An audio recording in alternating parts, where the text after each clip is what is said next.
বন্ধুগণ, বেগুন ভাজা অনেকেই খেতে পছন্দ করে না, কারণ তেলের জন্য। আর তাদের জন্য আজকে আমি শেয়ার করব সম্পূর্ণ তেল ছাড়া একটি বেগুন ভাজা রেসিপি। আর এই জন্য আমি দুটো বেগুনকে নিয়ে নিয়েছি, কচি বেগুন। এই দুটোকে আমি প্রথমে ধুয়ে নিয়েছি। ধুয়ে নেওয়ার পর আমি প্রথমে বোটাটাকে এইভাবে কেটে দেব। তারপর আমি চাকা চাকা করে বেগুনগুলোকে কেটে নেব। এইভাবে চাকা চাকা করে বেগুনগুলোকে আমি কেটে নেব। আমার বেগুনগুলো কাটা হয়ে গেছে। এবার এই বেগুনগুলোকে আমি অন্য একটা পাত্রের মধ্যে উঠিয়ে নেব। এবার বন্ধুরা, আমি একটা বাটি নিয়ে নেব। বাটির মধ্যে দিয়ে দেব 3 চামচ বেসন। বেসনটা দেওয়ার পর আমি এখানে দিয়ে দেব চালের গুঁড়ো 2 চামচ। 2 চামচ চালের গুঁড়ো দেওয়ার পর আমি এখানে দিয়ে দেব হলুদের গুঁড়ো পরিমাণ মতো, আর দিয়ে দেব লঙ্কার গুঁড়ো স্বাদ মতো। মানে আপনারা আপনাদের পছন্দ মতো ঝালটা বাড়িয়ে কমিয়ে নিয়ে নেবেন। আর ভাজা জিরে গুঁড়ো দিলাম 1 চামচ, ধনে গুঁড়ো দিলাম 1 চামচ, আর গরম মশলা দিলাম অল্প একটু। আর আমি এখানে দিয়ে দেব চাট মশলা 1 চামচ। চাট মশলাটা দেওয়ার পর আমি এখানে দিয়ে দেব স্বাদ মতো লবণ। লবণটা দেওয়ার পর আমি সমস্ত উপকরণগুলোকে চামচ দিয়ে মিশিয়ে নেব। আমার বেসনের সঙ্গে সমস্ত মশলাগুলো আমি মিশিয়ে নিলাম। এবার যে বেগুনের টুকরোগুলোকে আমি কেটে রেখেছিলাম সেগুলোকে আমি এইভাবে বেসনযুক্ত মশলাটাকে আমি এইভাবে মাখিয়ে নেব। প্রত্যেকটা বেগুনের গায়ে আমি এইভাবে বেসন আর মশলা আমি এইভাবে মাখিয়ে নেব।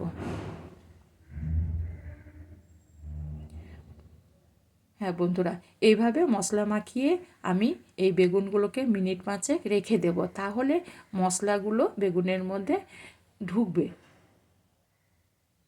আমার সমস্ত বেগুনগুলো মশলা মাখা হয়ে গেছে। এবার আমি 5 মিনিট রেস্টে রেখে দেব। তারপর আমি গ্যাসের মধ্যে একটা প্যান বসিয়ে দিয়েছি। প্যানে আমি 1-2 ফোঁটা তেল দিয়ে দিলাম, সর্ষের তেল। তেলটাকে আমি ভালো করে একটা টিস্যু দিয়ে মুছে নিলাম। হ্যাঁ বন্ধুরা, আর আমি প্যানটাকে ভালো করে গরম করে নিয়েছি।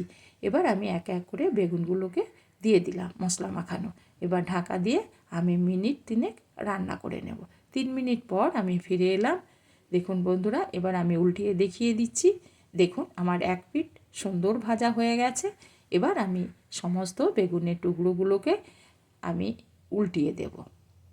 এভাবে আমি উল্টিয়ে দিলাম। এবার আবারও আমি ঢাকা দিয়ে রান্না করে নেব মিনিট 2 মতো। 2 মিনিট পর আমি ফিরে এলাম। যেহেতু প্রথমবার আমার 3 মিনিট লেগেছে, আর এবার আমার 2 মিনিটের মধ্যে এই পিঠটাও ভাজা হয়ে গেছে। দেখুন বন্ধুরা, ভাজা হয়ে গেছে। এগুলোকে আমি এবার একটু উল্টিয়ে পাল্টিয়ে নেব। হ্যাঁ বন্ধুরা, অনেকে তো আবার এগুলো পছন্দ করেন না। যারা তেল পছন্দ করেন তারা কিন্তু এখানে একটু তেলের ব্যবহারও করতে পারেন। আর যারা তেল পছন্দ করেন না তারা এই অবস্থাতে আপনারা উঠিয়ে নেবেন। এবার আমি একটা ব্রাশ নিলাম, আর ব্রাশ নেওয়ার পর আমি এই বেগুনগুলোর উপরে হালকা হালকা করে তেল বলিয়ে দেব। এতে বেশি তেল লাগবে না, অথচ বেগুনটা খেতে ভীষণ মজাদার হবে। হ্যাঁ, বন্ধুরা যারা তেল খাবেন না তারা কিন্তু আগেই উঠিয়ে নেবেন। এ পিঠটাও আমি একবার উল্টিয়ে দিলাম। আবারও আমি এ পিঠটাকেও একটা ব্রাশ দিয়ে তেল ব্রাশ করে দেব। সর্ষের তেল দিয়েছি আমি এখানে।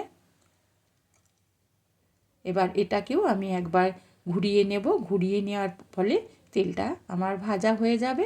আর খুব কম তেলে এটা ভাজা হয়ে গেল বন্ধুরা। আবারও আমি একটা একদম তেল ব্যবহার না করে আপনাদের দেখিয়ে দিচ্ছি। এবারও আমি অল্প একটু তেল দিয়ে দেব।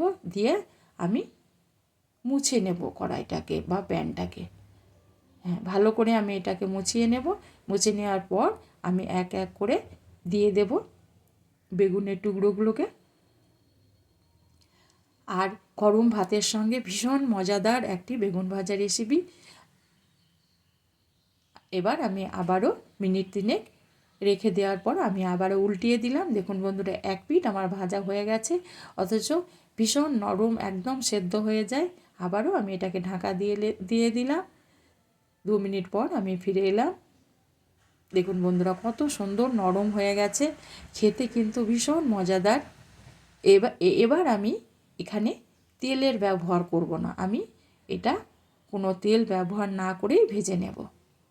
আমার এগুলোও ভাজা হয়ে গেছে। এবার এগুলোকেও আমি একটা একটা করে উঠিয়ে নেব। হ্যাঁ বন্ধুরা, আমার এখানে বেগুন ভাজা রেসিপিটি রেডি হয়ে গেল।